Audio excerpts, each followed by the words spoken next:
മാതാപിതാക്കളെ, എൻ്റെ കൂട്ടുകാരെ, നിങ്ങൾക്ക് എവർക്കും എൻ്റെ വിനീതമായ നമസ്കാരം. ഇന്ന് ഒക്ടോബർ 2 ഗാന്ധിജയന്തി, ഇന്ത്യയുടെ രാഷ്ട്രപിതാവായ ഗാന്ധിജിയുടെ ജന്മദിനം.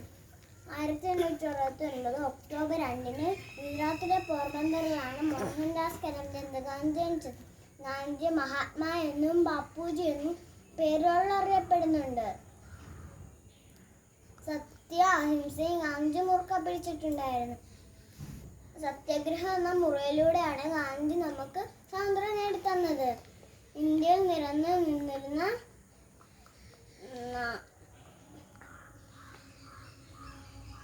വർമ്മ വിവേചനം, ജാതിക വ്യവസ്ഥ, തൊട്ടുകൂടായ്മ എന്നിവയ്ക്കെതിരെ പോരാടിയ ഒരു വ്യക്തിയാണ് ഗാന്ധി. ഇന്ത്യയിലെ നാഴികക്കല്ലായ ഉപ്പ് സത്യാഗ്രഹം, ക്വിറ്റ് ഇന്ത്യ സമരം, നിസ്സഹകരണ പ്രസ്താവന എന്നിവ ഗാന്ധിയുടെ നേതൃത്വത്തിലാണ് അരങ്ങേറിയത്.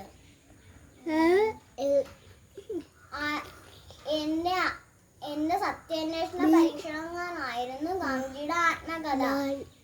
1948 ജനുവരി 30 നാഥൂറാം വിനായക് ഗോഡ്സെയുടെ വെടിയേറ്റാണ് ഗാന്ധി കൊല്ലപ്പെട്ടത്.